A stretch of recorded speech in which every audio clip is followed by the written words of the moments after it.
আসসালামু আলাইকুম everyone, welcome সবাইকে আমাদের নতুন আরেকটা ক্লাসে। আজকের ক্লাসের বিষয়বস্তু হচ্ছে একটা রিসার্চ পেপার অথবা একটা আর্টিকেল। এটার ভিতরে কি কি থাকে, কি কি কম্পোনেন্ট নিয়ে এটা গঠিত হয়, আর একটা রিসার্চ পেপার আমরা কিভাবে লিখব, কিভাবে লেখার জন্য বিভিন্ন ধরনের যে সার্চ ইঞ্জিন আছে এগুলো সম্পর্কে দেখব, যেগুলো মোস্ট পপুলার এগুলো। আর এরপর আমরা কয়েকটা সফটওয়্যার বা ওয়েবসাইটের কাজ দেখব। এই বিষয়গুলো যদি আমরা জানি সেক্ষেত্রে খুব সুন্দর করে আমরা একটা রিসার্চ পেপার লিখতে পারবো। অর্থাৎ লেখার জন্য আমাদের যতটুকু নলেজ থাকা দরকার ততটুকু নলেজ আমরা দেওয়ার ট্রাই করব আজকের ক্লাসের ভিতরে। আই থিঙ্ক আজকের ক্লাসটা অনেক বেশি গুরুত্বপূর্ণ, সো সবাই একটু মনোযোগ দিবেন যাতে করে এই একটা ক্লাস দেখলে আপনাদের একটা ধারণা যাতে হয়ে যায়। নট অনলি ধারণা, আপনারা এই জায়গা থেকে পুরোপুরি শিখতে পারবেন যে কিভাবে হচ্ছে লিখতে হয়। যারা নাকি একদম বিগিনার তাদের জন্য একটু বুঝতে প্রবলেম হতে পারে, বাট যারা কিনা এর আগেও কম বেশি জানে বা আমাদের রিসার্চ টিমের সাথে ছিল বা আমাদের প্রিভিয়াস ক্লাসগুলো দেখেছে, তারা হয়তো বা এই জায়গা থেকে একটু বেনিফিটেড বেশি হবে। দেখেন, প্রথম হচ্ছে যে স্ট্রাকচার বা ফরম্যাট অফ আর্টিকেল। আর্টিকেল যেই কথা, রিসার্চ পেপার একই কথা। তবে রিসার্চ পেপার বা আর্টিকেল এটাকে আমরা কয়েকটা ক্যাটাগরিতে ভাগ করতে পারি। যেমন একটা হচ্ছে রিসার্চ আর্টিকেল, আরেকটা হচ্ছে রিভিউ আর্টিকেল, তারপর যদি বলি মেটা অ্যানালাইসিস, দেন হচ্ছে আরেকটা সিস্টেমেটিক রিভিউ আছে, ন্যারেটিভ রিভিউ আছে। এরকম ডিফারেন্ট ডিফারেন্ট টাইপ আছে। এছাড়াও মিনি রিভিউ মানে শর্ট রিভিউ আছে। তাছাড়াও আরো বেশ কিছু ছোট ছোট মানে পার্ট আকারে আর্টিকেলগুলো পাবলিশ করা যায়, যেমন এডিটোরিয়াল আছে, পার্সপেক্টিভ আছে, এরপর কমেন্টারি আছে, দেন হচ্ছে বুক চ্যাপ্টার আছে, ইভেন ফুল বুক এটাও কিন্তু আছে। তো এরকম ডিফারেন্ট ডিফারেন্ট কিন্তু ক্যাটাগরি আমরা পাই যখন আমরা রিসার্চের কাজগুলো করে থাকি। এখন কথা হচ্ছে এখানে আরেকটা গুরুত্বপূর্ণ, সেটা হচ্ছে করেসপন্ডিং। ওকে, তো প্রত্যেকটা কিন্তু ভিন্ন, একটার সাথে আরেকটা কোনো মিল নেই, যেহেতু তার নামটা ভিন্ন। দ্যাট মিনস আমরা বুঝতেই পারছি ওইটার যে পারপাস, ওইটার যে গঠন, ওইটার ভিতরে যা যা থাকার কথা এটার মধ্যে কিন্তু ভিন্নতা আছে। বাট আমরা যদি রিসার্চ এই সম্পর্কে একটু ভালো মতো জানতে চাই, আমরা দুইটা সম্পর্কে জানলে মোটামুটি হয়ে যাবে। প্রথম হচ্ছে রিসার্চ আর্টিকেল, আরেকটা হচ্ছে রিসার্চ অ্যান্ড আদার আর্টিকেল। অর্থাৎ রিসার্চ আর্টিকেলের ভিতর শুধুমাত্র রিসার্চ এই জিনিসটা থাকবে, আর রিসার্চ অ্যান্ড আদার্স এর মধ্যে হচ্ছে বাকি যা আছে সব কিছু থাকবে। তবে এটার কিন্তু ধরা বাঁধা কোনো নিয়ম নেই, আমি যেটা বললাম জাস্ট ওইটাই থাকবে। এটার কম বেশি হতে পারে, এটা ডিপেন্ড করে একজন অথর সে তার আর্টিকেলের ভিতর কি কি রাখতে চাচ্ছে আর কি কি রাখতে চাচ্ছে না, তার ওইটার সাথে ডিমান্ড কতটুকু। ওকে, যে তিনি যে বিষয়টার উপর কাজ করেছেন ওইটার সাথে ওই আর্টিকেলটা লেখার ভিতর কতটুকু মানে কি লিখতে হবে আর কি, এটা ডিপেন্ড করে। যেমন ধরেন যে অনেক আর্টিকেল আছে, সেক্ষেত্রে আপনি অনেক ফিগার পাবেন, অনেক টেবিল পাবেন। আবার অনেক আর্টিকেল আছে সেক্ষেত্রে আপনি হয়তো কোনো টেবিল পাবেন না, ফিগার পাবেন, বা অনেক সময় দেখা যায় কোনো ফিগারও পাওয়া যায় না। সো এটা ডিপেন্ড করে। প্রথমে যদি একটু বলি যে স্ট্রাকচার বা ফরম্যাট অফ আর্টিকেল, অর্থাৎ আর্টিকেলের ফরম্যাট বা স্ট্রাকচারটা কেমন হয়। একদম প্রথমের দিকে থাকবে হচ্ছে তার নাম, এরপর থাকবে হচ্ছে অথর অ্যাফিলিয়েশন। এটা আমরা ডেমনস্ট্রেশনটা দেখব, প্র্যাকটিক্যালি দেখব, বাট আগে থিওরিটিক্যাল বিষয়টা আমাদের বুঝতে হবে।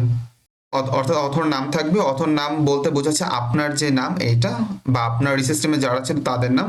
আর অথর অ্যাফিলিয়েশন হচ্ছে আপনি যে প্রতিষ্ঠানের আন্ডার থেকে কাজটা করেছেন, আই মিন আপনি যেখানে পড়াশোনা করেছেন অথবা আপনি এখন বর্তমানে যেখানে আছেন সেটার নাম হবে অ্যাফিলিয়েশন, অর্থাৎ যে প্রতিষ্ঠানের আন্ডারে থেকে আপনি কাজটা করেছেন। রিসার্চটা তো এরকম না যে আপনি নিজে নিজে করবেন, আপনি কোন ইনস্টিটিউশনের আন্ডারে থেকে কিন্তু করবেন। সো ওই ইনস্টিটিউশনের নামটাই হচ্ছে মূলত অথর অ্যাফিলিয়েশন।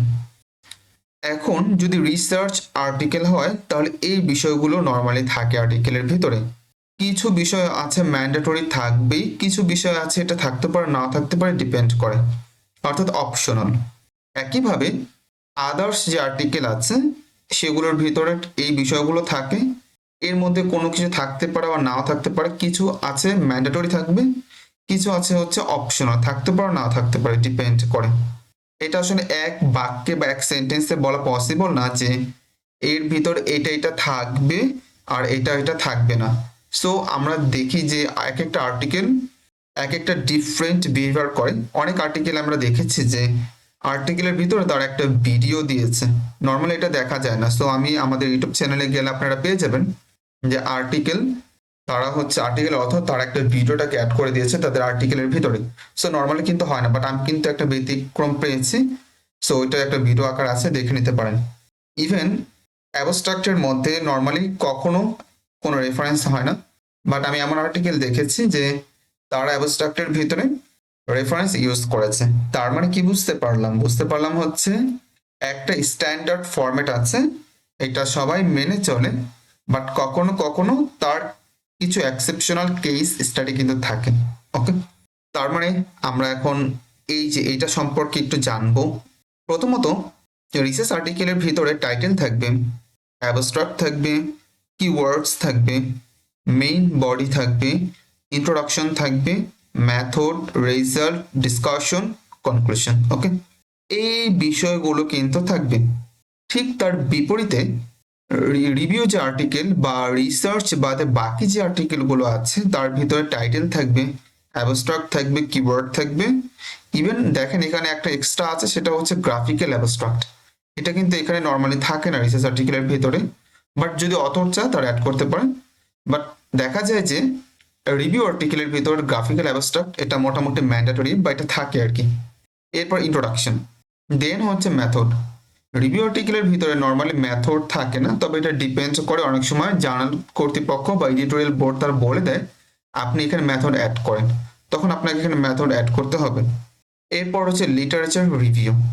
লিটারেচার রিভিউ এটা হচ্ছে মেইন পার্ট, কিন্তু লিটারেচার রিভিউ এই হেডিং এটা থাকে না, এটা অন্য হেডিং এ থাকে। হেডিংটা কেমন হবে? যেমন ওই আর্টিকেলের সাথে সামঞ্জস্যপূর্ণ ঠিক ওই রকম হেডিং থাকে। ওকে, তো তার আন্ডার হচ্ছে লিটারেচার রিভিউগুলো থাকবে। এরপর হচ্ছে কনক্লুশন। দেখেন এখানে এক্সট্রা আরেকটা আছে, সেটা হচ্ছে ফিউচার ডিরেকশন ও ফিউচার পার্সপেক্টিভ। এটা কিন্তু রিভিউ আর্টিকেলে থাকে।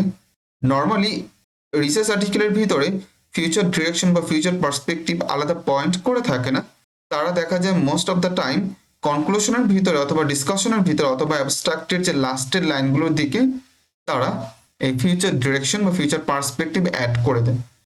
তার মানে আমরা কি বুঝতে পারলাম যে রিসার্চ আর্টিকেলের ভিতরে কি কি থাকে, আর রিসার্চ আর্টিকেল বাদে বাকি যে আর্টিকেলগুলো আছে তার ভিতরে কি কি থাকে বা থাকতে পারে। এরপর একদম নিচে থাকবে হচ্ছে রেফারেন্স লিস্ট থাকবে। এছাড়াও আরো বেশ কিছু জিনিস থাকতে পারে, যেমন অথর কন্ট্রিবিউশন, তারপর হচ্ছে অথর কনফ্লিক্ট, এরপর অ্যাকনলেজমেন্ট, এই ধরনের ডিফারেন্ট বিষয় থাকতে পারে। সো আমরা এক্সাম্পল আকার এটা পরে দেখব। এই ছিল হচ্ছে আমাদের আর্টিকেল, তার স্ট্রাকচার বা ফরম্যাট কি কি এর ভিতর হচ্ছে থাকে। আমরা যদি একটু শর্ট করে দেখতে চাই, প্রথমে থাকবে হচ্ছে অথর ডিটেলস, এরপর আর্টিকেল সেকশন, এরপর হচ্ছে রেফারেন্স। এরপর আমরা এখানে বেশ কিছু নিয়ম কানুন দেখবো আর কি। এটা আসলে হিউজ আমাদের এখানে টাইম যাবে, সো আমরা এগুলোকে অ্যাভয়েড করব। কিভাবে হচ্ছে টাইটেল লিখতে হয়, টাইটেল লেখার নিয়ম কি, এরপর কিভাবে হচ্ছে অ্যাবস্ট্রাক্ট লিখতে হয়। আমরা যদি একটু সংক্ষেপে বলি, যেমন টাইটেল লিখতে হবে আপনার এখানে বেশ কয়েকটা বিষয় মাথায় রেখে, যেমন এটা 10 থেকে 15 সংখ্যার হবে, মানে ওয়ার্ডের হবে। এটা অনেক বেশি স্পেসিফিক এবং ডেসক্রিপটিভ হবে, informative, purposeful, unique and original হবে, বি এনগেজিং। এরকম বেশ কিছু বিষয় থাকে, এগুলোর উপর ভিত্তি করে টাইটেলটা সিলেক্ট করতে হয়। এরপর অ্যাবস্ট্রাক্ট। অ্যাবস্ট্রাক্ট মূলত 4টা বা 5টা বিষয়ের উপর ভিত্তি করে লিখতে হয়। যেমন প্রথমে আপনি ব্যাকগ্রাউন্ড দিবেন, এরপর অবজেক্টিভ অর পারপাসটা লিখতে হবে, দেন হচ্ছে মেথড লিখবেন, এরপর রেজাল্ট, এরপর ডিসকাশন, আর ফাইনালি হচ্ছে লিখবেন যে ইমপ্লিকেশন অর সিগনিফিকেন্স। ওকে, আর একদম লাস্ট যদি বলি কনক্লুশনটা লিখবেন। নর্মালি দেখা যায় 200 থেকে 300 ওয়ার্ডের ভিতরে অ্যাবস্ট্রাক্ট হয়, তবে মোস্ট অফ দ্য অ্যাবস্ট্রাক্ট হয় 200 থেকে 250 ওয়ার্ডের ভিতরে বা অ্যারাউন্ড 200 ওয়ার্ডের ভিতরে হয়ে থাকে। তার মানে এখানে জাস্ট আমরা একটা লিমিটেশন দিয়েছি, ম্যাক্সিমাম গুলো এর ভিতরে হয়, তবে এটা একটা স্ট্যান্ডার্ড ফরম্যাট। আপনি যদি চান এটা ফলো করতে পারেন, অথবা আপনি যদি চান আপনার আর্টিকেল অনুযায়ী নিজের মতো করে ডিজাইন করবেন, সেটাও করতে পারেন। তবে আমি মনে করি যে এরকম একটা স্ট্যান্ডার্ড ফরম্যাট মেনটেন করা উচিত। আমরা বুঝে গেলাম আসলে অ্যাবস্ট্রাক্ট কিভাবে লিখতে হয়। এরপর কিওয়ার্ড কিভাবে লিখবেন, এটা এখানে বেশ কিছু নিয়ম কানুন আছে, এটা আপনার পড়ে নেবেন, সো এগুলো আমি আর দেখাচ্ছি না। এগুলো আমাদের কোর্স 1-এ আমরা ডিটেলসে হচ্ছে শিখাই, কিন্তু এগুলো এখন বলতে গেলে যেমন এখানে রেজাল্ট কিভাবে লিখবেন, এরপর ডিসকাশন কিভাবে লিখতে হয়, কনক্লুশন। তাছাড়া আপনারা যদি এগুলো জানতে চান সেক্ষেত্রে আমাদের একটা প্লে লিস্ট করা আছে রাইটিং টু পাবলিকেশন এই নামে, মেবি আমাদের ইউটিউব চ্যানেলে চলে যাবেন। ওই ক্ষেত্রে দেখবেন প্রত্যেকটা ধরে ধরে হচ্ছে ক্লাস আছে। ক্লাসগুলো বেশ আগের, আগে বলতে মোর দেন 1 ইয়ার, প্রায় 1.5 বছর হয়ে গিয়েছে মেবি। সো ওই ক্লাসগুলো দেখলে হয়তো অনেকটা পাবেন, কারণ আগের ক্লাসগুলো তো মানে আগেরই, সো ওটা হয়তো অতটা মানে গুছানো ভাবে না, তবে ভালো খারাপ না, ওইটা আপনারা দেখতে পারেন, না দেখার চেয়ে অ্যাকচুয়ালি দেখা ভালো। আর এখন তো আমাদের স্লাইডগুলো আর অনেক বেশি আপডেট হয়েছে, তবে স্লাইড অনেকটা সেম, কিন্তু অনেক কিছু পরবর্তীতে আপডেট করা হয়েছে। এখন আমরা তো বুঝতে পারলাম যে একটা আর্টিকেলের ভিতরে কি কি থাকে, তার কম্পোনেন্টগুলো কি, তার স্ট্রাকচারগুলো কি। ওকে, ফাইন। এখন দেখেন যে আপনি যখন একটা রিসার্চের কাজ করতেছেন, আপনার মেইন কাজ কি বলেন তো? আপনার মেইন কাজ তো হচ্ছে লেখার আগে কোনো কিছু হচ্ছে খুঁজে বের করা, কোন জায়গা থেকে হচ্ছে ইনফরমেশন আপনারা নেবেন, রাইট? আপনি যদি ভালো সোর্স থেকে ইনফরমেশন খুঁজে না পান তাহলে কিন্তু আপনি লিখতে পারবেন না। তার মানে আমার মেন কাজ কি? মেন কাজ হচ্ছে প্রথমে আর্টিকেলগুলো খুঁজে বের করা, যে আর্টিকেলগুলো থেকে আমি ইনফরমেশন নিব, তারপর ওই ইনফরমেশনগুলো আমি আমার পেপারে লিখবো। এটা হচ্ছে আমার কাজ। এখন কথা হচ্ছে আপনি কোথায় খুঁজবেন? খোঁজার জন্য অনেকগুলো সাইট আছে, তার মধ্যে সবচেয়ে জনপ্রিয় যদি বলি সেটা হচ্ছে গুগল স্কলার। এইখানে আপনি সব ধরনের আর্টিকেল পেয়ে যাবেন।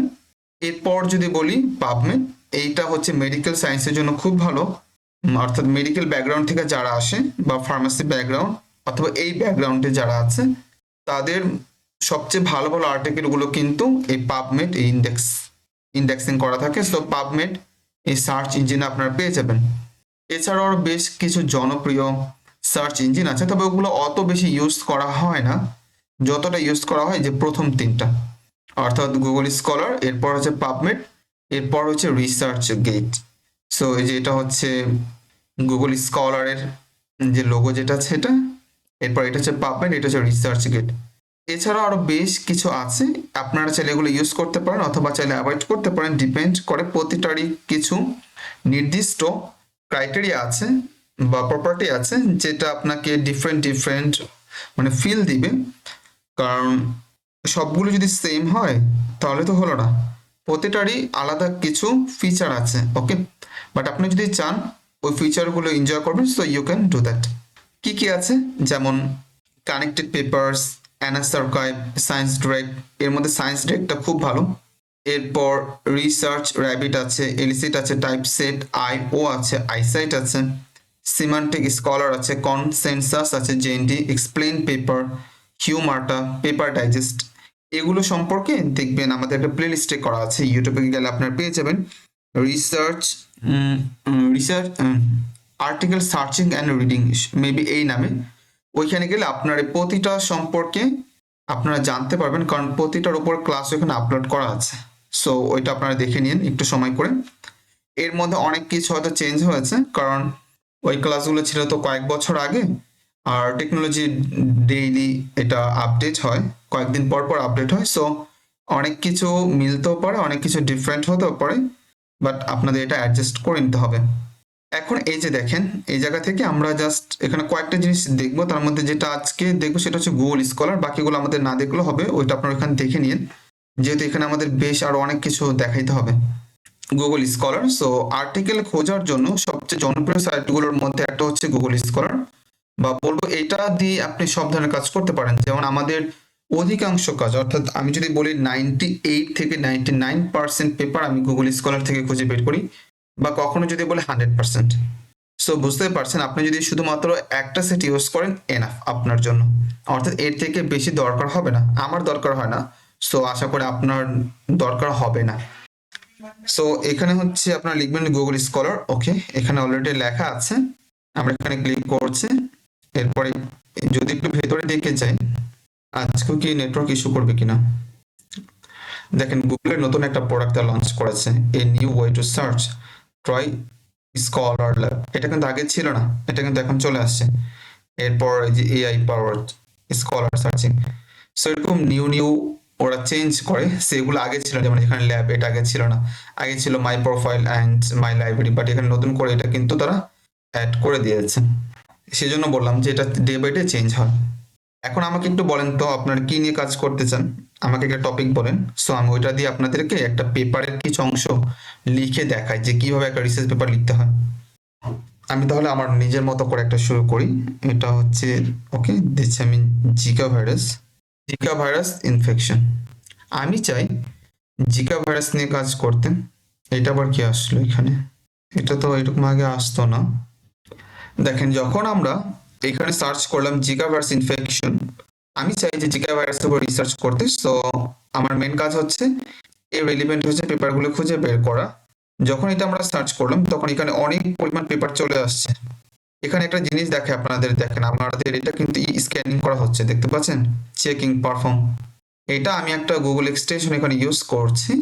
অর্থাৎ আমাদের কোনো পেপারের মধ্যে যদি কোনো ঝামেলা থাকে, আই মিন যদি কোনো পেপার বা কোনো জার্নাল যদি প্রিডেটরি জার্নাল হয়, সো ওইটাকে আমরা খুব সহজে আইডেন্টিফাই করতে পারি। দ্যাটস এটা এখানে স্ক্যানিং করো। সো এই ধরনের আপনারা বেশ কিছু টুল আছে, ওগুলো ইউজ করবেন। আমাদের ইউটিউবে গেলে পেয়ে যাবেন। এটা অলরেডি আমরা আপলোড করে দিয়েছি আমাদের ইউটিউব চ্যানেলে। তাহলে আপনাদের আর মানে অনেকটা কাজ হেল্প হয়ে যাবে। দেখা যাবে যে আপনাদের ভালো পেপার খুঁজতে হবে। সো আপনারা তো জানেন না কোন জার্নালটা ভালো বা কোনটা খারাপ, বা এটার মধ্যে কোনো প্রিডেটরি আছে নাকি নেই।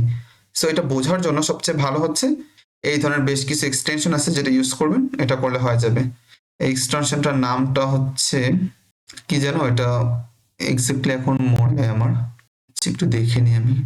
এটা আপনারা পরে একটু দেখে নিন, আমাদের এখানে দেওয়া আছে ইউটিউব চ্যানেলে। এখন এই যে দেখেন, যখন আমরা সার্চ করলাম তখন এখানে কিন্তু অনেক ধরনের পেপার চলে আসছে। দেখেন, একটা পেপার আসছে 1964 সাল, 1964। এরপর এখানে আসছে একটা 2019, ওকে, 2019। এরপর চলে আসে 2015, 2015। এটা 2019, 2016, 2017, 2016, 2023। এরপর হচ্ছে 17। টোটাল পেপার কতগুলো পেয়েছি, যে এটা পেয়েছি 2,91,000 অ্যারাউন্ড 2,91,000-এর মতো পেপার আমরা পেয়েছি, যেটা নাকি কার উপর, এই যে জিকা ভাইরাস ইনফেকশন এইটার উপর। এখন আমাকে একটু বলেন তো, এখানে তো অনেক পেপার পেয়েছি, আমার পক্ষে কি এটা পসিবল যে আমি প্রায় 2,91,000 পেপার পড়বো? এটা তো পসিবল না। তাহলে আমাকে কি করতে হবে? আমাকে করতে হবে হচ্ছে যে এটাকে কমায় নিয়ে আসবো। এখন কিভাবে আমি এটা কমাবো? এটা কমাবো হচ্ছে আপডেট যে পেপারগুলো আছে এইটা আমরা শুধুমাত্র নিব, আর প্রিভিয়াস পেপারগুলোকে অ্যাভয়েড করব। দেখেন, এখানে যে পেপারটা আমরা পেলাম, পেপারটা হচ্ছে কত, 1964 সাল। কত বছর আগে, প্রায় 50 বছর আগে। এই 50 বছরের ভিতরে অনেক কিছু কিন্তু চেঞ্জ হয়েছে। অর্থাৎ আগে যদি ইনফেকশনের একটা কারণ থাকতো, এখন হয়তো ওইটা কোনো কারণই না। এখন এর থেকে হচ্ছে বেটার সলিউশন বের হয়েছে। সো আগের পেপার থেকে যদি আমরা ইনফরমেশন নিই, খুব সম্ভাবনা আছে যে এটা ভুল হবে, কারণ সায়েন্স বা টেকনোলজি এটা ডে বাই ডে চেঞ্জ হয়। যেমন 1964 সালে কোনো কিন্তু এআই ছিল না, আর্টিফিশিয়াল ইন্টেলিজেন্স বলতে কোনো কিছু ছিল না, বাট বর্তমানে কিন্তু আছে, তাই না?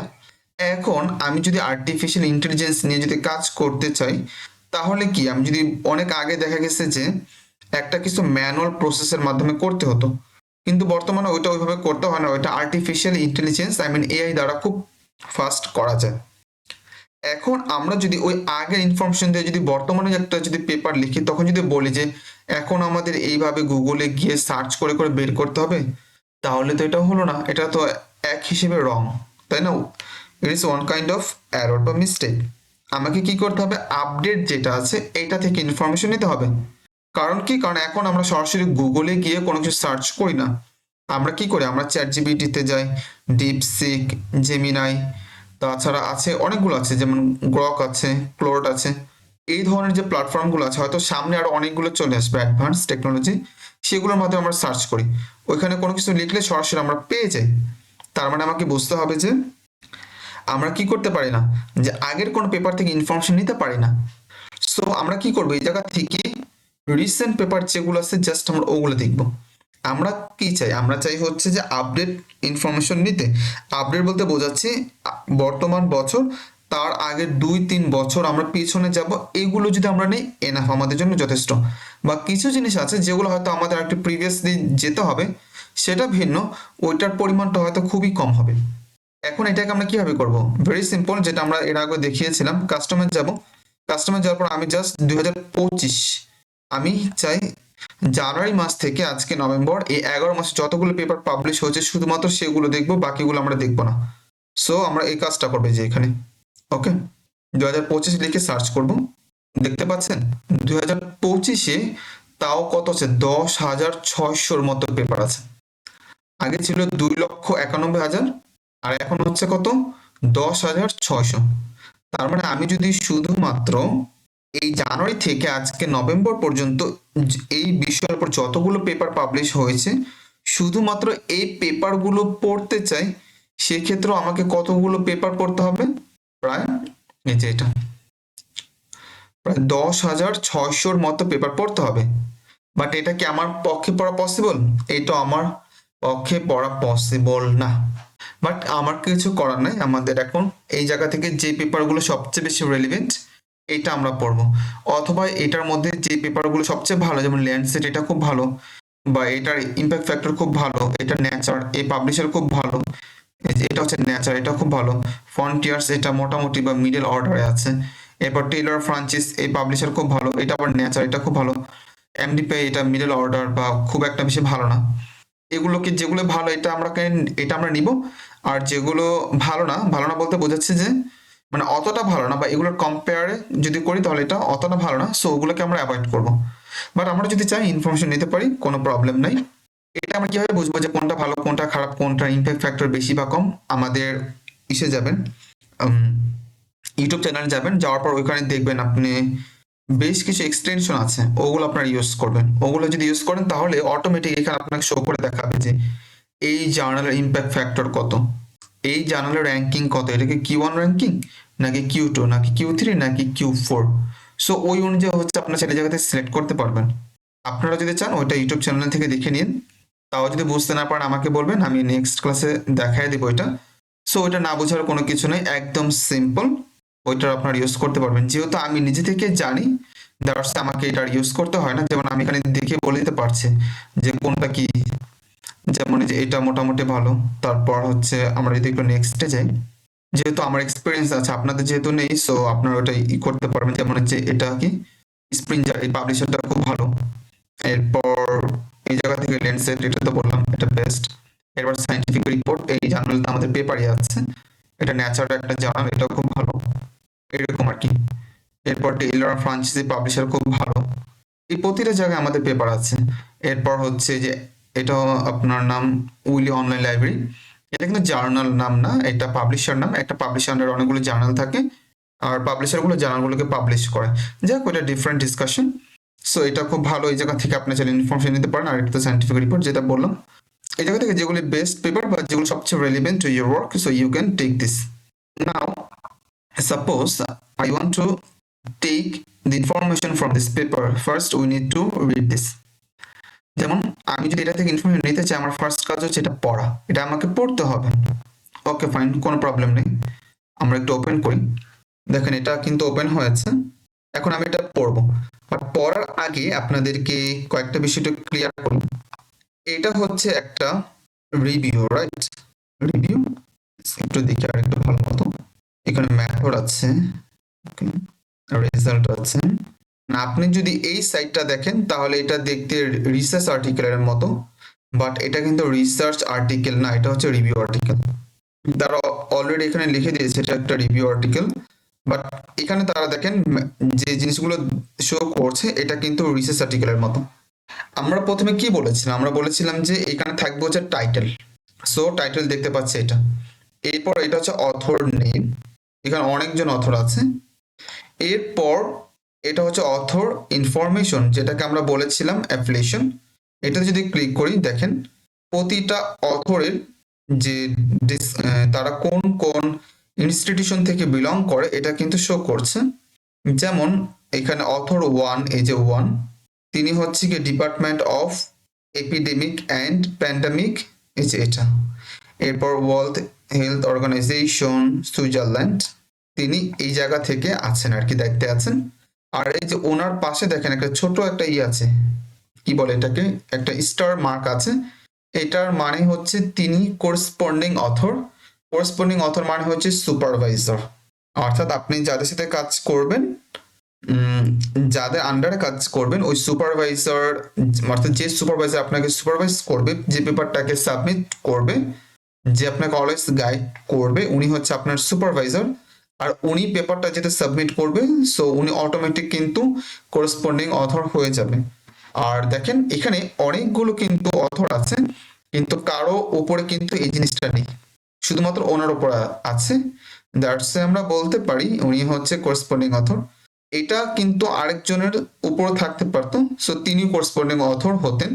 এটা ম্যাক্সিমাম 2 জন করেসপন্ডিং অথর হতে পারে, 3 জন নর্মালি করেসপন্ডিং অথর হয় না। তবে ডিফারেন্ট কেস থাকতে পারে, এক্সেপশনাল কেস থাকতে পারে, এটা ভিন্ন বিষয়। বাট নর্মালি 2 জন ম্যাক্সিমাম করেসপন্ডিং অথর হতে পারে। একইভাবে দেখেন এই যে 2 নাম্বার যে অথর, এখানে যখন আমরা রাখবো তখন নিচে কিন্তু এটা শো করছে যে তিনি কোথায় আছে আর কি। এরপর 3 নাম্বার যদি একটু বলি, তিনি হচ্ছে সুইডেনের, এই যে দেখতে পাচ্ছি তার ডিটেলস এখানে দেওয়া আছে। এরপর এটা হচ্ছে 4 নাম্বার, এই যে এটা। এরকম করে আমরা অথর গুলোকে আমরা দেখতে পেলাম, তার অ্যাফিলিয়েশন আমরা দেখতে পেলাম। এখানে আরেকটা বিষয় গুরুত্বপূর্ণ, সেটা হচ্ছে ডয় আইডি। ডয় আইডিটা একটু বলে দিই আমি।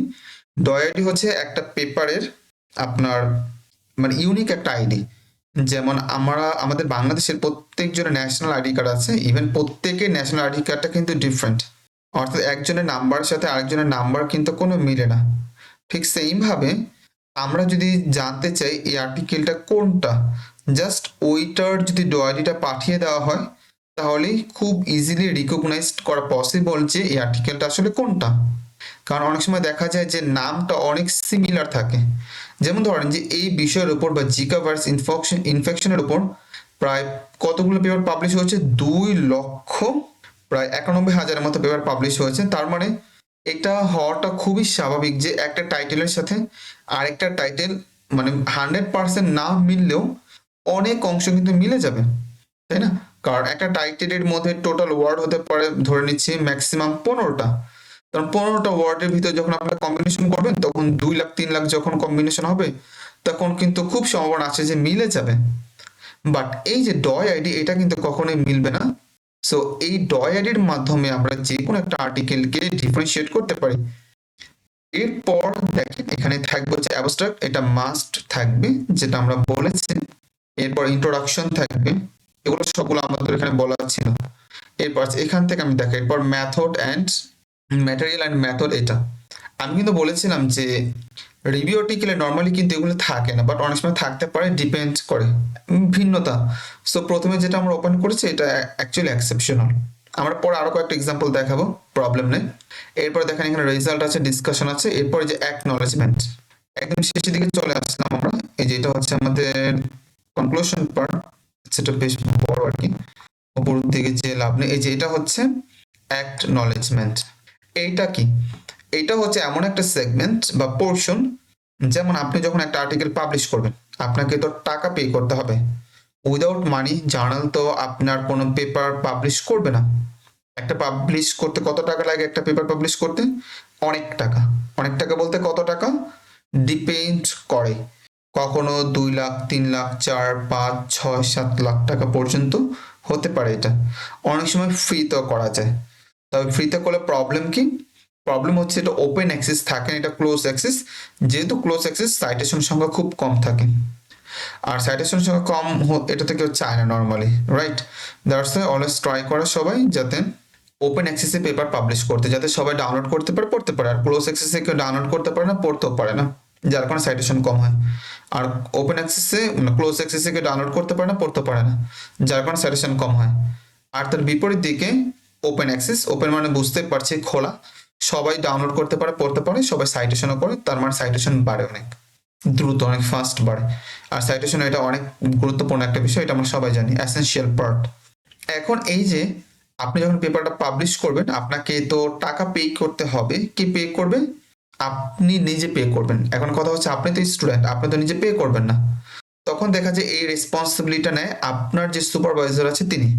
হয় তিনি তার ইউনিভার্সিটি থেকে তিনি এটা দিবেন, অথবা তিনি তার নিজের থেকে দিবেন, অথবা তিনি ফান্ডার ম্যানেজ করবেন।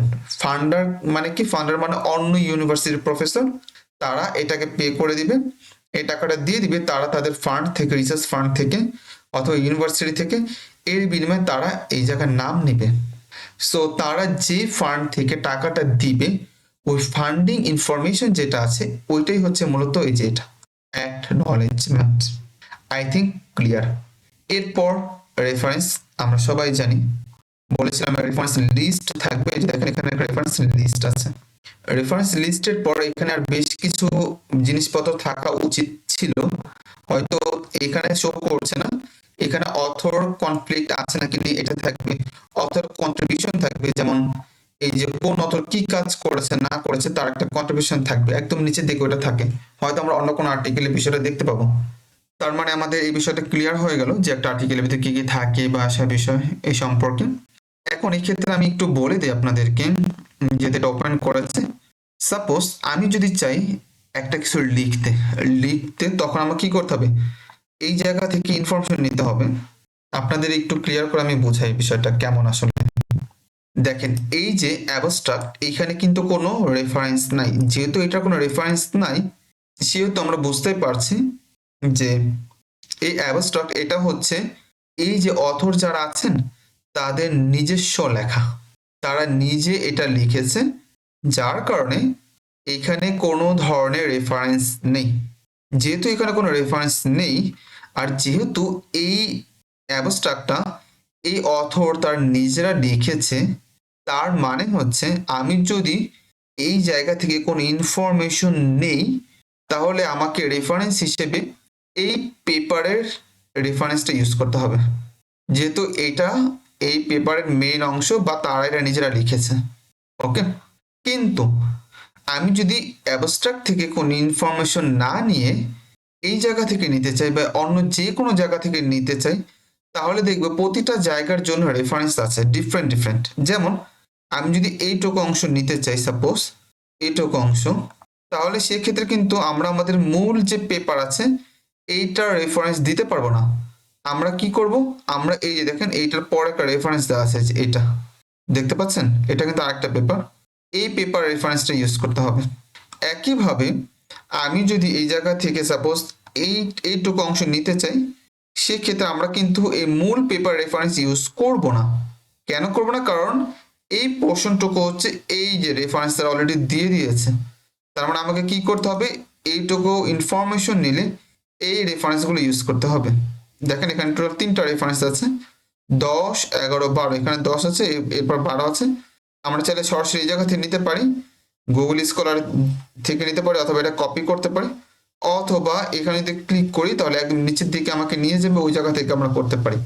কিন্তু দেখেন একটা জিনিস, আমরা যখন একে অ্যাবস্ট্রাক্ট থেকে নিব তখন কিন্তু আমাকে এই মূল পেপার রেফারেন্সটা দিতে হবে, আমাদের এই রেফারেন্সগুলো এখানে দিতে হবে না। আমরা দুইভাবে বোঝানোর ট্রাই করবো আপনাদেরকে। যেমন আমি প্রথমে দেখাচ্ছি যে অ্যাবস্ট্রাক্ট থেকে আমরা যখন নিব তখন এই মূল পেপার রেফারেন্সটা আমরা কিভাবে দিব, অর্থাৎ মেইন যে পেপার যেটা নিয়ে আমরা এখন কাজ করছি।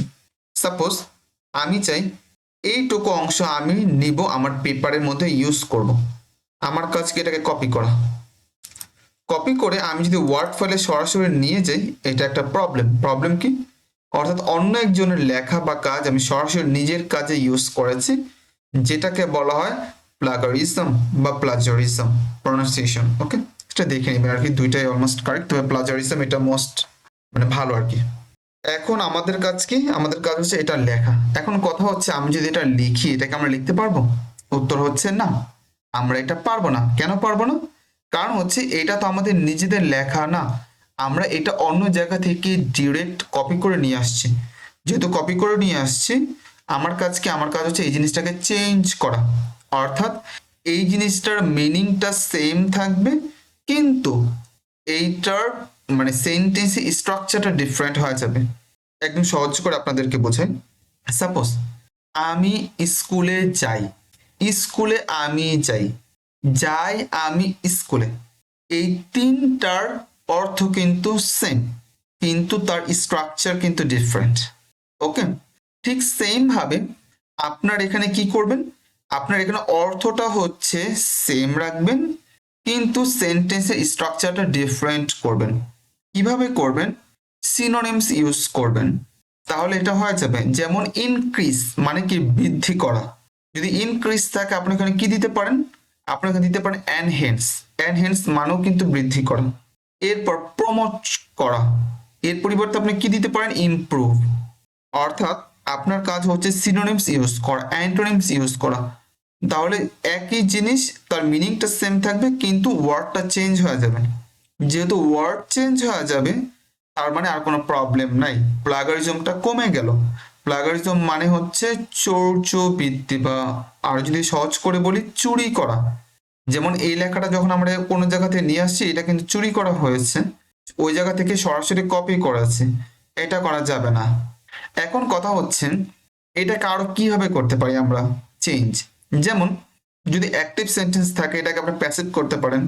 যেমন এখানে একটা সেন্টেন্স অ্যাক্টিভ আছে, সো আপনি একটা প্যাসিভ করে দিলেন, অথবা প্যাসিভ আছে আপনি এটাকে অ্যাক্টিভ করে দিলেন। অথবা একটা সেন্টেন্স সিম্পল আছে, আপনি এটাকে কমপ্লেক্স করলেন বা কম্পাউন্ড করলেন। যদি কম্পাউন্ড থাকে এটাকে সিম্পল করলেন বা এটা কমপ্লেক্স করলেন। যেমন এখানে প্রথম যে সেন্টেন্সটা আছে, এটা একটু আমাকে বলেন তো এটা কোন সেন্টেন্স? দেখি আপনাদের ইংলিশ গ্রামারের কি অবস্থা। এরপর হচ্ছে আমরা মেইনলি শুরু করে মানে একদম টেকনিক্যালি দেখাবো আপনাদেরকে। আমি একটু ফার্স্ট অ্যান্সার চাই, যদি না জানি প্রবলেম নেই। এটা অ্যাক্টিভ সেন্টেন্স আছে, এটা অ্যাক্টিভ সেন্টেন্স। মানে এটা হচ্ছে অ্যাসার্টিভ সেন্টেন্স, প্রেজেন্ট টেন্সে আছে। হ্যাঁ, প্রেজেন্ট টেন্স এটা বুঝতে পারছি। এটা কি সিম্পল, কমপ্লেক্স নাকি কম্পাউন্ড? এটা সিম্পল ভাইয়া। এটা সিম্পল সেন্টেন্স। আর এটা হচ্ছে প্যাসিভ। ওকে, এটা অ্যাক্টিভ না। এই যে ইজ বি ভার্ব, তারপর কি এই যে ভার্বের 3 নম্বর ফর্ম, এরপর এই যে বাই, বোঝা গেছে? এটা একটা প্যাসিভ সেন্টেন্স। তার মানে আমরা যদি এটাকে প্লাগারিজম রিডিউস করতে চাই, এটাকে কি করতে হবে? আমাদের অ্যাক্টিভ করতে হবে। ওকে, বুঝতে পারলাম। আর এটা একটা সিম্পল সেন্টেন্স। আমাকে এখন এটা একটু বলেন তো, এটা কোন সেন্টেন্স? এই নিচে যেটা আছে এটা সিম্পল, কমপ্লেক্স নাকি কম্পাউন্ড? আমি গ্রামার পড়েছি সেই ছোট কালে, আমার মনে আছে, আর তোমাদের মনে নাই, এটা মনে থাকা উচিত। আমি বলি কমপ্লেক্স। এটা হচ্ছে একটা কমপ্লেক্স সেন্টেন্স। কেন? কারণ এই যে অল দো আছে, তাই না? অল দো সো দ্যাট, এগুলো থাকলে কি হয়? Complex sentence. আর কম্পাউন্ড সেন্টেন্স কোনগুলো? যেগুলো অ্যান্ড, অর, বাট, এগুলো থাকে কম্পাউন্ড সেন্টেন্স। আর সিম্পলটা তো আমরা সবাই জানি। আর এই যে কমপ্লেক্স সেন্টেন্সের নিয়মটা কি? যখন আমরা, এটা হচ্ছে সাবঅর্ডিনেট ক্লোজ, এই যে প্রথম যেটা আছে এটা সাবঅর্ডিনেট ক্লোজ, এই যে কারণ এখানে এই যে এটা যুক্ত আছে। আর আরেকটা যেটা আছে এটা হচ্ছে প্রিন্সিপাল ক্লোজ, মেবি। ইয়েস। যেটা প্রিন্সিপাল ক্লজ। হ্যাঁ, তো এই যে যখন নাকি আমরা সাবঅর্ডিনেট ক্লোজটাকে প্রথম দিকে লিখি, তখন এইটা শেষ হওয়ার পর এটাকে একটা কমা দিতে হয়, কমাতে লিখতে হয়। আর এটাকে যদি আমরা দ্বিতীয় পোর্শনে লিখি, তাহলে এটাকে আমাদের কমা দিতে হয় না, এটা সরাসরি আমরা লিখতে পারি। যেমন ইফ, দো, অল দো, সো দ্যাট, লিস্ট, এই ধরনের যতগুলো আছে আর কি, সাবঅর্ডিনেট কনজাংশন। ওকে, সো এই যে এটা একটা কমপ্লেক্স সেন্টেন্স। ওকে, বুঝতে পারলাম এটা কমপ্লেক্স সেন্টেন্স। এখন আমাকে এটা কি করতে হবে? এটাকে আমাকে করতে হবে হয় সিম্পল, না হলে করতে হবে কম্পাউন্ড। ওকে, বুঝতে পারলাম, কোনো প্রবলেম নেই। এখন কথা হচ্ছে আমরা যদি বসে বসে এগুলো যদি করি, তাহলে আমরা রিসার্চের কাজটা করবো কখন, তাই না? আমাদের এখন কি করতে হবে? অল্টারনেটিভ ওয়ে খুঁজে বের করতে হবে, যেটা কিনা এই কাজটা আমাকে খুব মানে শর্ট টাইমের ভিতরে করে দিবে।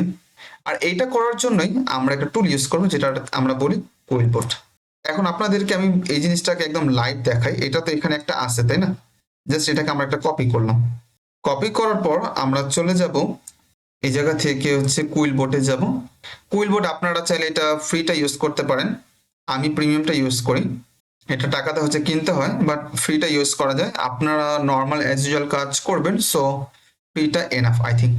কারণ আমিও বেশ অনেক দিন পর্যন্ত ফ্রিটা ইউজ করেছিলাম।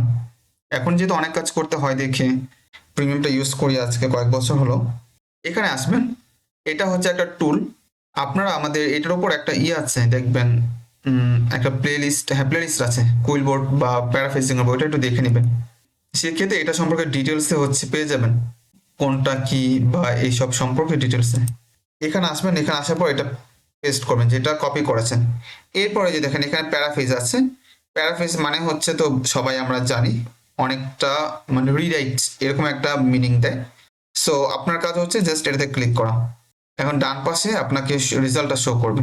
দেখি আমার কথার সাথে এইটার মিলটা পাওয়া যায় কিনা। আমরা পেয়েছি।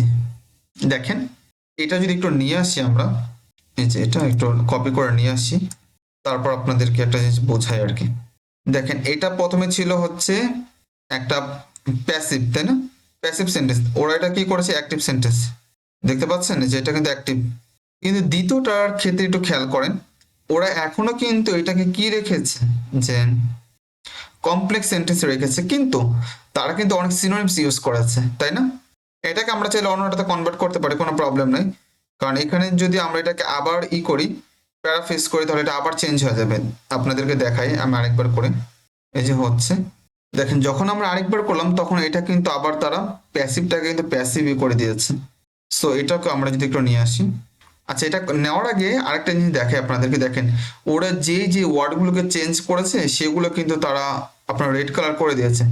যেমন কি বলেছিলাম যে সিনোনিমস চেঞ্জ অনুযায়ী চেঞ্জ করতে হবে, যেমন ট্রান্সমিটেড বা স্প্রেড দুইটা কিন্তু সেম মিনিং কিন্তু ডিফারেন্ট, তাই না?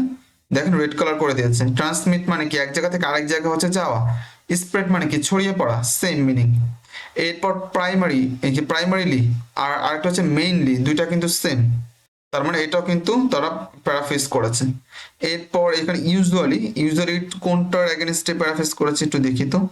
ইউজুয়ালি মানে হচ্ছে জেনারেলি, এই ধরনের কোন একটা কিছু মিনিং দেয়। এই যে টিপিক্যালি, দেখতে পাচ্ছেন এটা কিন্তু একটা অ্যাডভার্ব, শেষে অ্যালয় থাকলে কি অ্যাডভার্ব হয় না? ওইটা হচ্ছে অ্যাডভার্ব। ওকে, সো টিপিক্যালি আরেকটা হচ্ছে ইউজুয়ালি বা জেনারেলি, অ্যাডভার্ব দেখতে পাচ্ছেন এটা কিন্তু তারা করেছে। এরপর কজ, কজ মানে হচ্ছে কারণ।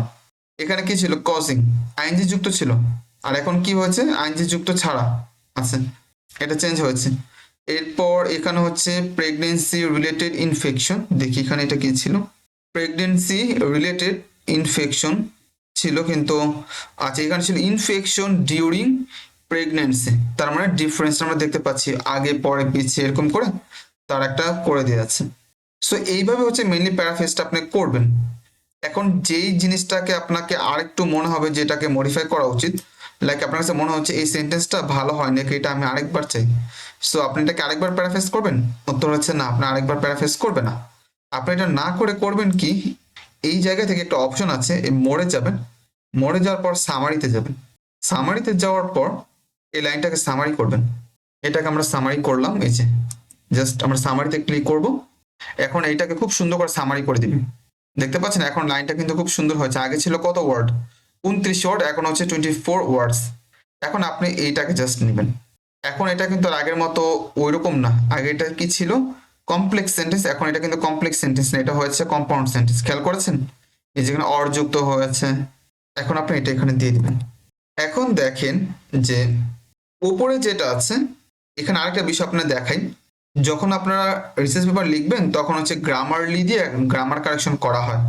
যেমন আমার এখানে গ্রামারলি এটা কানেক্ট করা আছে, দ্যাটস এই যে এখানে যেটা ভুল হয়েছে ওইটা এখানে শো করছে, দেখেন তার কারেকশন দেখাচ্ছে। আমি যদি এটাতে ক্লিক করি তাহলে কারেকশন হয়ে যাবে, দেখতে পাচ্ছেন কারেকশন হয়েছে।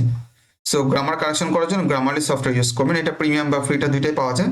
আমি বর্তমানে যেটা ইউজ করছি এটা হচ্ছে ফ্রিটা, প্রিমিয়ামটা এক্সপায়ার্ড হয়ে গেছে, ওইটাকে রিনিউ করা হয়নি। এখন এই যে এইটার যে মিনিং আর এইটার মিনিং কিন্তু সেম, কিন্তু দেখেন তার ওয়ার্ডেরও কোনো মিল নেই, তার হচ্ছে কোনো সেন্টেন্স স্ট্রাকচার কিন্তু কোনো মিল নেই। কোন জিনিসগুলোর মিল আছে, যেগুলোর অ্যাকচুয়ালি কোনো সিনোনিমস হয় না, যেগুলো হচ্ছে টেকনিক্যাল ওয়ার্ড। যেমন জিকা ভাইরাস, আমরা চাইলে তো এটাকে আমি অন্য কোনো ভাইরাস বানিয়ে দিতে পারবো না, এটা তো পসিবল না, তাই না? যেমন মস্কুইটো, এটাকে চাইলে তো আমরা অন্য কিছু বানাতে পারবো না। তাহলে এগুলো হচ্ছে সেম থাকবে, যেগুলো টেকনিক্যাল ওয়ার্ড বা কিওয়ার্ড এগুলো সেম থাকবে। বাকি যে ওয়ার্ডগুলো অ্যাজ ইউজুয়াল যেগুলোর সিনোনিমস পাওয়া যায় ওগুলো চেঞ্জ হবে। এখন এইটাতে যা মিনিং এইটাতে ঠিক সেম মিনিং। এইটা হচ্ছে অন্য একটা পেপার থেকে ডিরেক্ট নেওয়া, আর এইটা হচ্ছে আমার নিজের লেখা। এখন আমি কি করব, অলওয়েজ নিচে যেটা আছে নিজে লিখেছে এটা আমি লিখবো, এইটা আমি লিখবো না, কারণ এটা যদি লিখি তাহলে প্লাগারিজম ধরা পড়বে। বোঝা গেছে? এইভাবে হচ্ছে মেইনলি পেপার লিখতে হয়। এখন এটা আপনি লিখলেন, ওইটার উপরে এটা আমি ডিলিট করে দিলাম। এখন লিখলেন, খুব ভালো কথা, কিন্তু লিখলে তো হবে না।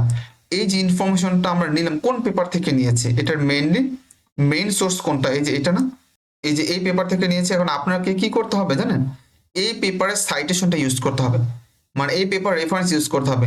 এই পেপার রেফারেন্স কিভাবে ইউজ করবেন, কয়েকভাবে ইউজ করা যায়।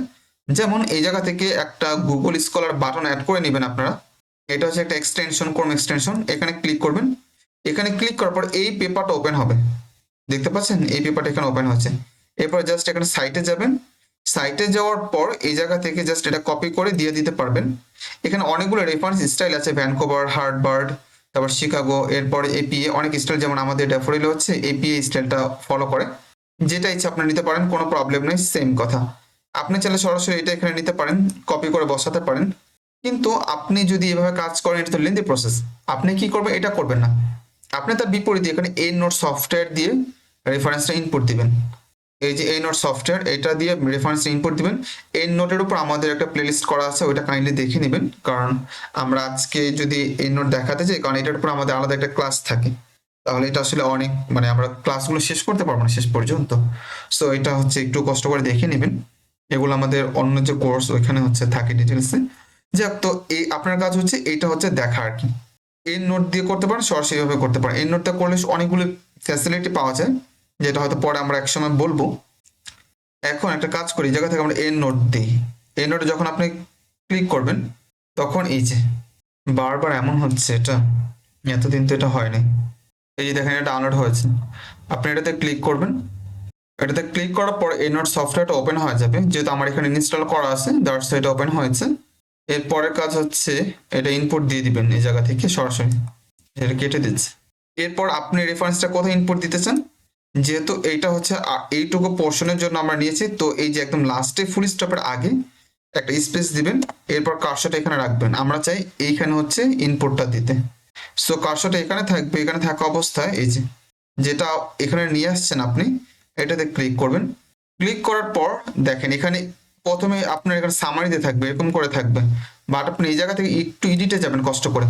কষ্ট করে যাওয়ার পরে দেখবেন এখানে সবকিছু ঠিক আছে কিনা, যেমন কয়েকটা বিষয় ম্যান্ডেটরি গুলো থাকবে। দেখতে পাচ্ছেন এখানে যত অথর ছিল সবগুলো অথর নাম এন্ড নোট সে তার নিজের ডাটাবেসের মধ্যে ইনক্লুড করে ফেলেছে অলরেডি, যেহেতু আপনার ডাউনলোড করে এটার সাথে ইনক্লুড করেছেন। অথর লিস্ট এখানে দেখবেন ঠিক আছে কিনা, কত সালে পাবলিশ হচ্ছে 2025। এরপর হচ্ছে আর্টিকেল টাইটেল, তারপর হচ্ছে জার্নাল নেম, এরপর হচ্ছে volume number, page number, issue number. Just এই কয়টা যদি ইনফরমেশন ঠিক থাকে, সো আপনি নিতে পারেন। আর যদি দেখেন যে এই জায়গা থেকে ভলিউম নাম্বারটা নেই বা ইস্যু নাম্বারটা নেই, আপনার কাজ হচ্ছে আপনি যাবেন আর্টিকেলে যাওয়ার পর এটা খুঁজে বের করবেন।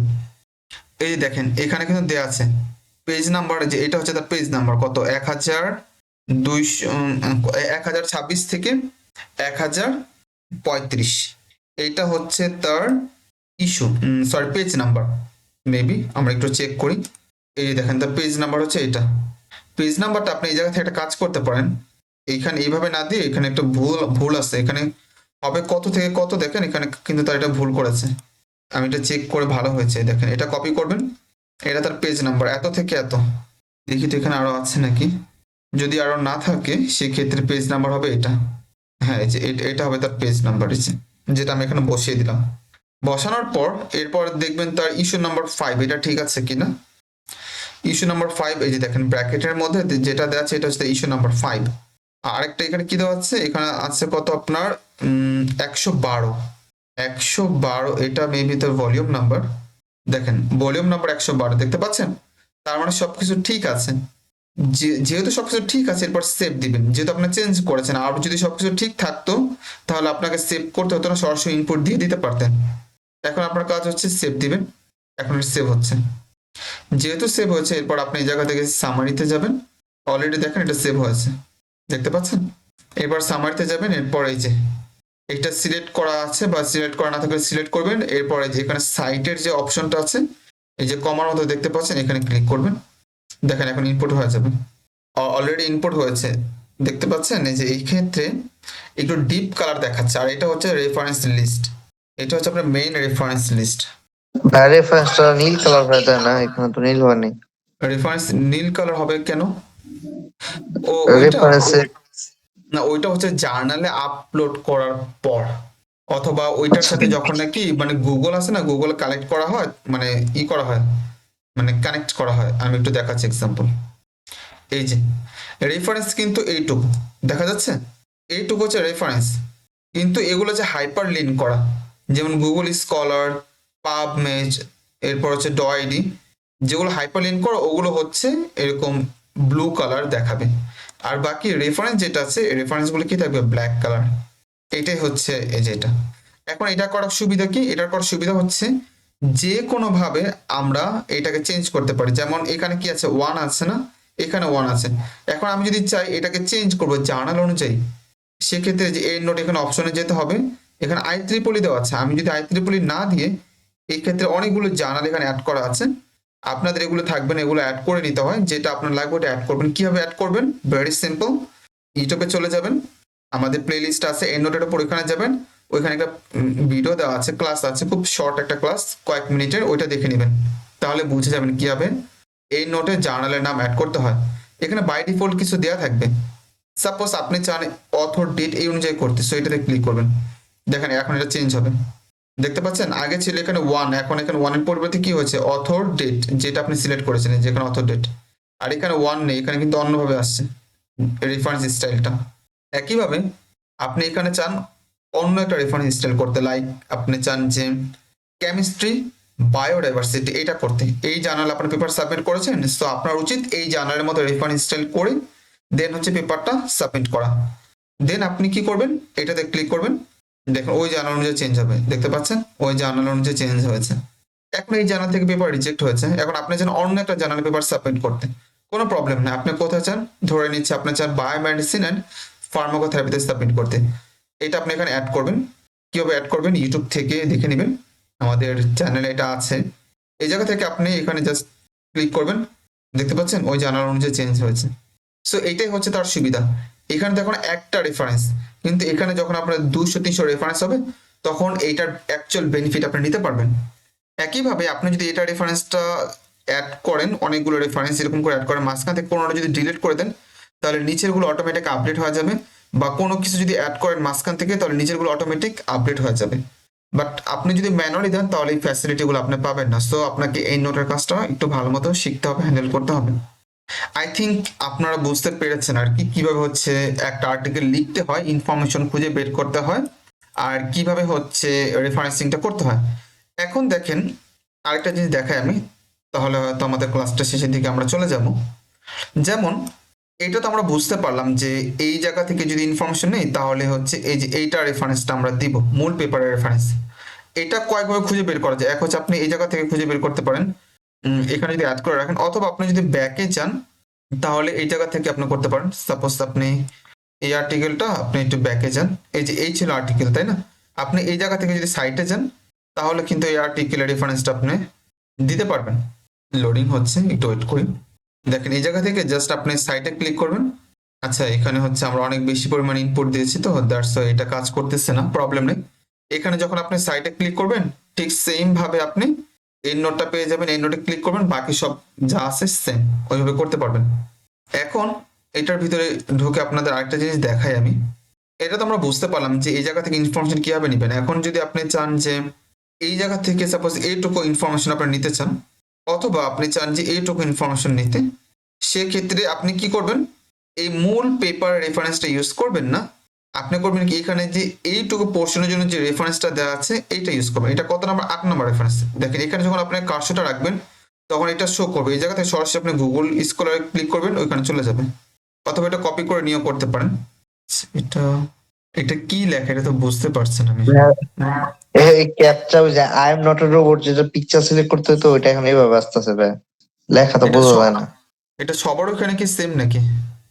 আমার এখানে তো এতক্ষণ ছিল না, আমি তো প্রায় অনেকক্ষণ ধরে কাজ করছিলাম ল্যাপটপে। এখন এটা ঠিক হলো কিনা একটু দেখি। ওকে, ঠিক আছে। এখন দেখেন এই আর্টিকেলে এখন চলেছে, এটা কোনটা, এটা কিন্তু এই যে এইটার যে 8 নাম্বার যেটা আছে না রেফারেন্স, এইটা। এই জায়গাতে সরাসরি লিস্টে থেকে যেতে পারেন, অথবা এটা কপি করে গুগল স্কলার সার্চ করতে পারেন, অথবা আপনি যদি চান এটা কপি করে গুগল সার্চ করবেন, সেটা করতে পারেন। মানে এত কষ্ট করার দরকার নেই, সরাসরি এখানে যদি লিঙ্ক চলে আসে, এখানে ক্লিক করলে যেটা ওপেন হয়ে যাবে। এখন আপনার কাছে এই জায়গাতে ঠিক সেম সাইটে যাবেন, সাইটে যাবেন, এই যে দেখেন সাইটে যাওয়ার পর এই জায়গা থেকে এই নোটে ক্লিক করবেন, তখন ওই রেফারেন্সটা আগের মতো অ্যাড করবেন, এরপর কাজ করবেন। অর্থাৎ প্রথমটা যদি রেফারেন্স 1, এইটা হবে রেফারেন্স 2, এরপর হবে রেফারেন্স 3, আর এটা যদি উপরের দিকে অ্যাড করেন তাহলে তো ওই অনুযায়ী রেফারেন্সটা হবে 1 2 3 4 করে। এখন আমাকে একটু কাইন্ডলি বলেন তো, আপনাদের কি মানে এটা কি বুঝতে সহজ হয়েছে, যে বা আপনারা কি বুঝতে পেরেছেন কিভাবে একটা আর্টিকেল লিখতে হয়, কিভাবে ইনফরমেশন খুঁজতে হয়, কিভাবে রেফারেন্সিং করতে হয়, কিভাবে প্যারাফ্রেজিং করতে হয়? জি ভাইয়া, বুঝতে পারছি। আচ্ছা, যদি আমরা বুঝে থাকি তাহলে আজকের ক্লাসটা আসলে যদি বলি একদম মেইন ক্লাস আমাদের পুরো কোর্স, অর্থাৎ পুরো কোর্স বলে ভুল হবে, অর্থাৎ পুরো কোর্সে যে রিসার্চের পার্ট আছে ওইটার একটা বড় একটা অংশ ছিল হচ্ছে আজকের ক্লাসটা, যেখানে আমাদের মেইন যে বিষয়টা ওইটা আমরা এখানে বোঝানোর ট্রাই করেছি। আই থিঙ্ক এটা যদি আপনারা ভালো মতো শিখে থাকেন এনাফ আপনাদের জন্য। এটা আপনারা যদি প্র্যাকটিস করেন তাহলে আসলে আর প্রবলেম থাকার কথা না। এরকম করে আপনারা যে কোনো রিসার্চ পেপার বলেন, রিভিউ আর্টিকেল বলেন, যে কোনো আর্টিকেল, যে কোনো ডকুমেন্ট সবগুলো লিখতে পারবেন। জাস্ট ঠিক সেম এই মানে স্ট্রাকচার বা ফরম্যাটটাকে ফলো করবেন, তাহলে ইনশাল্লাহ হয়ে যাবে। এখন কার কোনো কোশ্চেন আছে নাকি হচ্ছে আমরা শেষ করে দেব? একটা কোশ্চেন ভাইয়া, হ্যাঁ শিওর। আপনি তো বললেন যে একটা একটা জার্নালে এট এ টাইম সাবমিট করা যায় নাকি একাধিক জার্নালে এট এ টাইম সাবমিট করা যায়? একটা জার্নাল থেকে পেপার রিজেক্ট হবে, তারপর আরেকটা জার্নালে পেপার সাবমিট করতে হবে। ভাই এটা রিজেকশন কত দিনের? এটা এক এক জার্নালে তো এক এক টাইম নাকি ভাই রিজেকশনের? হ্যাঁ, কয়েকটা জার্নাল আছে তারা হচ্ছে 2-3 দিনের ভিতরে জানিয়ে দিবে যে পেপার রিজেক্ট হয়েছে। অনেক জার্নাল আছে প্রথম ডিসিশন জানানোর জন্য তার 1 মাস নিতে পারে। অনেক জার্নাল আছে 3 মাস পর জানাবে আপনার পেপার রিজেক্ট হয়েছে। অনেক আছে জাস্ট আপনি সাবমিট করবেন সকালে, বিকালের মধ্যে বলে দিবে আপনার পেপার রিজেক্ট হয়েছে। এটা জার্নালের আপনি পলিসির উপর যে ডিপেন্ড করে। রিজেক্ট রিজেক্ট হওয়ার পর তাকে কোনো কিছু বলে যে এগুলো এগুলো কারেক্ট করে আবার সাবমিট করেন নাকি ওটা বাদ একদম ওই না, জার্নালের জন্য? ওই জার্নালের জন্য ওইটা বাদ হয়ে যায়। তবে অনেক সময় জার্নাল কর্তৃপক্ষ তারা বলে যে আপনার পেপারের মধ্যে এই প্রবলেম আছে, এটা আপনি সলভ করে আমার জার্নালে সাবমিট করেন অথবা অন্য জার্নালে সাবমিট করেন। ওইটা হচ্ছে ওই জার্নালের এডিটোরিয়াল বোর্ড তারা বলে দেয়। অনেক সময় বলে, অনেক সময় বলে না। এটা ডিপেন্ড করে তাদের উপর, এটা আমাদের উপর কোনো কিছু ডিপেন্ড করে না। জি ভাই, বুঝতে পারছি। বাকি যারা আছে আমরা কি ক্লিয়ার? কার কোনো কোশ্চেন? যেহেতু কার কোনো কোশ্চেন নাই তাহলে আজকের মতো আমরা ক্লাস এখানে শেষ করি। ইনশাল্লাহ নেক্সট ক্লাসে আমরা আর্টিকেলের আর বেশ কিছু জিনিস দেখবো, জার্নাল সিলেকশন থেকে শুরু করে প্রিডেটরি জার্নাল, এরপর আরো যা যা আছে। প্রিডেটরি জার্নাল কিভাবে বুঝবো, ইন্ডেক্সিং জার্নাল কিভাবে বুঝবো, জার্নালের যে বিভিন্ন র্যাঙ্কিং, তারপর জার্নাল ইম্প্যাক্ট ফ্যাক্টর, এই ধরনের কিছু বেসিক জিনিসপত্র আমরা দেখবো আর কি নেক্সট ক্লাসে। এরপর হচ্ছে আমরা আস্তে আস্তে হয়তো আর অন্য বেশ কিছু জিনিস দেখার ট্রাই করব। আর প্ল্যানিং আছে দেখি আমি হয়তো। আচ্ছা, এনামুল তোমাদের কি এর আগের কোর্সটাতে বায়োডাটা দেখানো হয়েছিল? জি ভাই, বায়রনটা দেখাইছিলেন। আচ্ছা ঠিক আছে, তাহলে এটাতে দেখি আমাদের একটু সময় করে আমরা হয়তো এটাও একটু দেখায় দিব আর কি, কারণ এই ক্ষেত্রে আমরা অনেক কিছু দেখাতে পারিনি, যেমন টার্নটিন সফটওয়্যার এটা দেখানো হয়নি, এরপর বায়োডাটা দেখানো হয়নি। এরপর হচ্ছে আরো কি কি যেন আছে আর কি, তাই না? গেম ড্রটাও তো দেখানো হয়নি। আমি দেখি আগামী ক্লাস অথবা তার পরের ক্লাসে সফটওয়্যারের রেলিভেন্ট আর যা যা সেগুলো একটু দেখায় নিবো আর কি। মানে এর ভিতরে একটু এক ফাঁক একটু দেখায় নিবো, যাতে করে বেসিক কাজকর্ম যা আছে এগুলো যাতে হয়ে যায়। বেসিক বলতে এগুলোই হচ্ছে মেইন কাজ, বাট এগুলো আমাদের অন্য জায়গায় যেহেতু আমরা অনেক ডিটেলসে দেখাই, এখানে একটু শর্ট করে দেখাতে হবে, এইটুকুই, এর থেকে বেশি কিছু না। তাহলে হচ্ছে আমরা আজকের মতো আমরা এখানে ক্লাস শেষ করি, ইনশাল্লাহ নেক্সট ক্লাসে কথা হবে। ওকে, আল্লাহ হাফিজ, আসসালামু আলাইকুম।